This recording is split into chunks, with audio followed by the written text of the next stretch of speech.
네, 안녕하세요. 이번에 임상동물행동의학 3급 과정을 맡게 된 이유장 수의사입니다. 이번 시간에는 일단은 동물병원에서 흔하게 볼 수 있는 행동 진료 중에서 불안장애에 대해서 알아볼 텐데요. 불안장애의 이제 진단과 치료 계획을 세우는 방법부터 알아보도록 하겠습니다.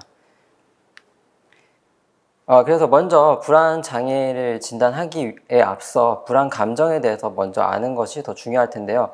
불안이란 미래에 다가올 위험을 먼저 예측해서 나타나는 감정이고, 그거에 대한 이제 반응이 이제 두려움과 관련된 생리적 반응과 비슷하게 나타납니다. 그래서 두려웠을 때 나타나는 감정들을 생각해 보면은, 나타나는 생리적 반응들을 생각해 보시면, 이제 호흡수가 증가해서 팬팅이 일어나고, 또 심박수가 증가하고, 그다음에 발에 땀이 이제 차기 시작한다거나, 또 몸이 떨리고, 그다음에 으르렁거리고, 심각하면은 짖고 달려들고 물기까지 이렇게 공격성으로 이어지기까지도 하죠. 근데 불안과 두려움의 차이는, 이제 두려움은 실제로 직면한 위협을 보고 나타나는 반응, 나타나는 감정을 두려움이라고 하는데, 이제 실제로 위협이 있지 않아도 그 다가오는 사람을 보고 곧 위험할 것이다, 그렇게 추측을 하고 걱정을 해서 나타나는 감정을 불안이라고 볼 수 있습니다. 그것과 관련한 치료 계획은 비슷하게 진행이 되지만, 이렇게 불안과 두려움의 차이를 알고 계시는 것도 중요하고요. 여기에 나오는 13가지 흔한 증상은 다시 말해서 불안장애에서 나타나는 증상과 비슷하고요. 동일할 수 있고요. 먼저 팬팅은 헐떡임이죠. 이렇게 헐떡이는 증상. 그리고 보실 때는 이 몸짓이랑 얼굴 표정도 같이 보시고요. 트렘블링, 이제 몸을 떠는 증상. 그리고 이제 어딘가에 숨어 있는 행동. 그게 평상시와 다를 때죠.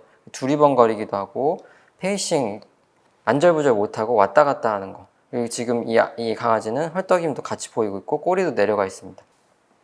이제 움츠러드는 증상도 이렇게 보일 수 있고요. 그다음에 입술을 핥는 것이 음식과 관련 없이, 음식이 주변에 없는데 입술을 핥는 것도 스트레스 반응이 하나일 수 있고, 식욕이 떨어지거나 식욕을 원래 먹던 간식도 거부하는 증상도 불안 증상과 관련될 수 있고, 이렇게 두리번거리는 게 과도할 때, 혹은 어떤 소리나 대상에 대해서 짖는 게 과도하거나 낑낑거림이 있거나, 얼굴 표정이 이렇게 걱정된 표정을 얘기를 하는데, 눈가에 주름이 지고 귀가 뒤로 가 있고 얼굴에 힘을 주고 있다는 걸 얘기하고요. 하품하는 것, 특히 피곤하지 않을 때, 하품이 과도할 때 불안 증상일 수 있고, 그리고 보호자를 평소보다 많이 졸졸 따라다니는 것, 집착하는 것도 불안 증상일 수 있고요.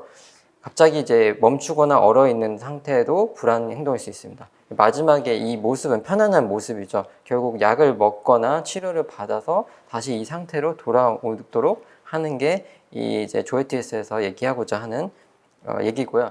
다음은 이제 약물 치료인데요. 수의사가 다른 사람들이 할 수 없는, 이 행동 치료에서 할 수 없는 유일한 그 치료 중에서 약물 치료와 뭐 보조제 처방 등이 있을 수 있겠죠.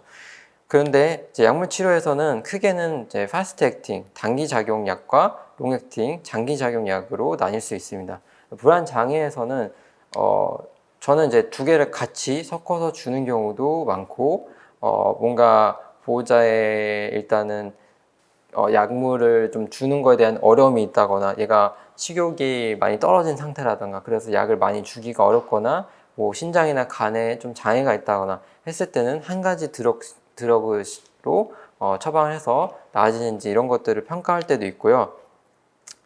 그래서 파스트 액팅을 쓸 때는 트라조돈이나 가바펜틴이나 그런 것들을 먼저 선호하는 편이고, 네, 일반적으로 이제 비교적 최근에는 가바펜틴을 트라조돈보다 선호하는 이유는 상대적으로 부작용이 적습니다. 트라조돈은 심장과 관련된 그런 부작용이나 흥분하는 부작용이 좀 더 많은데, 가바펜틴은 좀 그런 거는 덜하고, 이제 만약에 있다면은 좀 휘청거림이, 아탁시아가 나타날 수 있어서 그런 부분은 미리 설명드리고, 처음 테스트를 할 때는 이제 약 처방을 하시고, 처음 테스트를 할 때는 보호자가 없을 때 그냥 주시고 그냥 바로 나가시는 게 아니라, 한 번 정도는 뭐 약을 먹이고 몇 시간 정도는 관찰할 수 있을 때 주시라고 하고요.